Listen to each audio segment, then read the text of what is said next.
this kitchen remodel is a really good example of design build done right.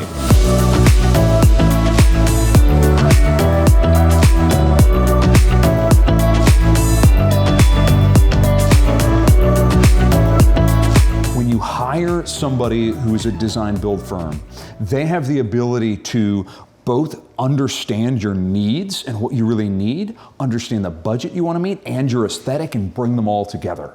So Corey, tell me about like the original conversations. What were the needs and what was the direction the project was going before you were involved? Yeah, initially when I met them over the phone, we talked about a really elaborate plan that incorporated an addition to the space and really opening up the entire area of the kitchen and building into the garage. So they drew up this plan where they showed me every single kind of thought that they had, moving windows, moving doors, pushing walls out. What were the main needs that they had in the space?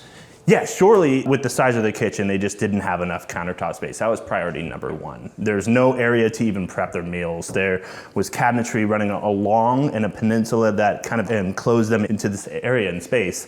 And so countertop space was something that we had to design around, and then also storage, right? They just didn't have enough of it with this small of a kitchen. So that's something that we really capitalized on and enhanced in the areas that we needed to. And talk to me about the aesthetic. Like, how did we help the client aesthetically improve their house and tie things together?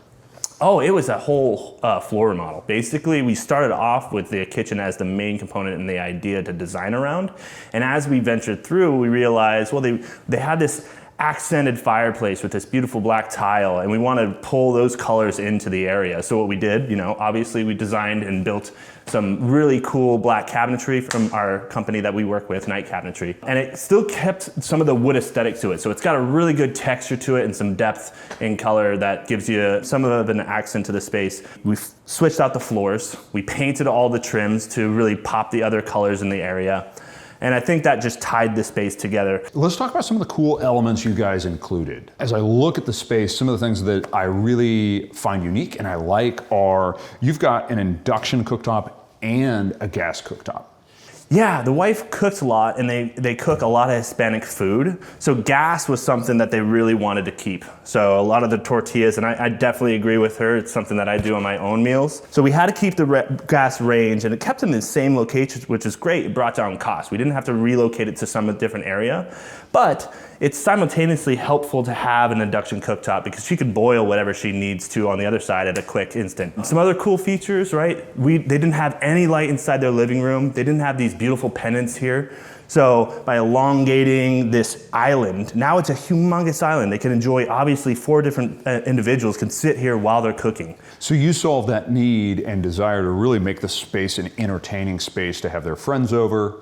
And then you mentioned the lighting. What I like about this space here is you guys ended up kind of layering lighting, right? We've got overhead lighting that's direct. We've got this lighting here, and then we have under cabinet lighting. And you've got the ability to switch it on and off for the level of lighting that you need. Maybe when I'm cooking and prepping, I want everything on and I want it real bright, and then I have guests over and I want to tone down the lighting so I can kill the overhead lights. I can have just under cabs in these, or I can just have under cabs. Absolutely. And it's all on dimmers too, right? That's something that just kind of sets the mood. Regardless of the time of day, it's something really important to feel that space out. It's really dark inside your living room. This wasn't going to be enough.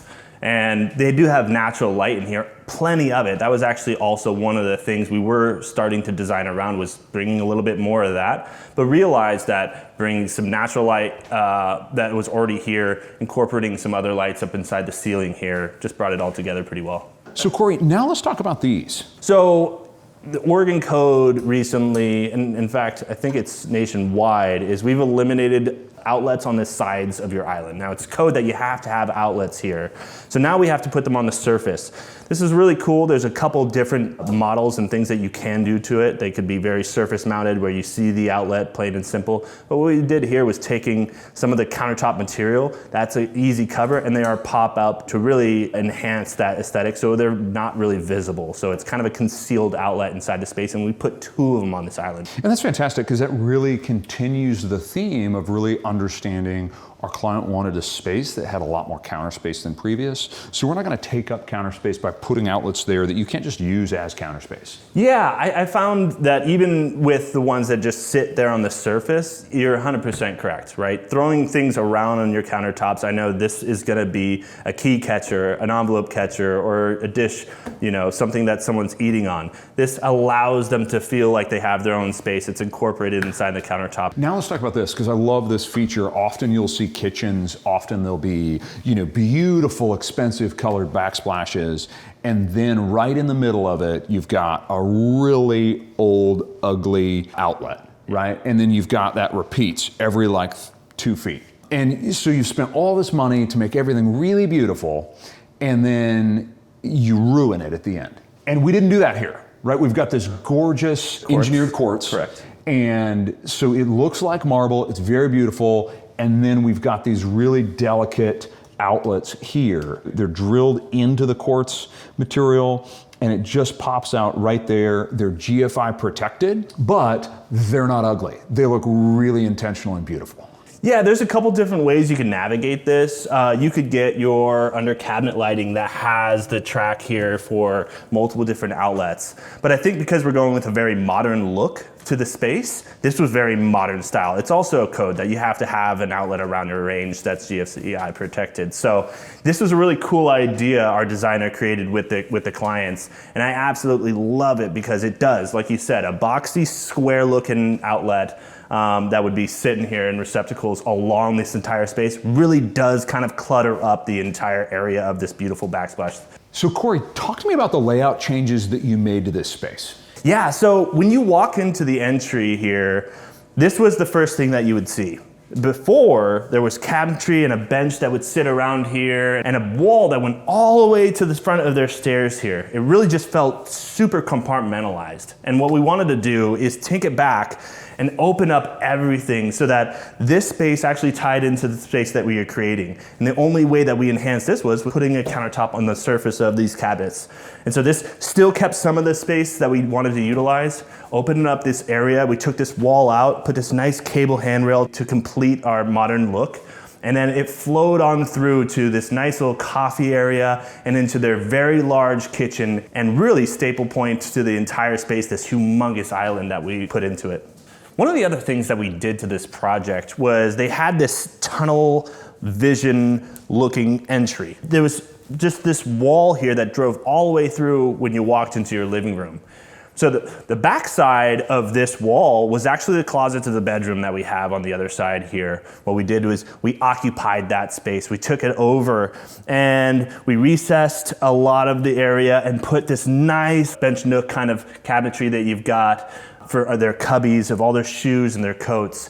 And it really, in everything that we did, the whole goal was really just opening up the space and eliminate all the compartmentalization that was going on. If I bring you over here, this was one of the components that we had to design around. Originally, they also had this big pantry, this framed in pantry here, to where they had all this shelving. Now, we repurposed that over to our pantry cabinets up next to our coffee area, but we wanted a bigger island. It was so small before, and we really wanted to bring people that were sitting in the living room back to the table so they really could dine and hang out with the clients here that were cooking.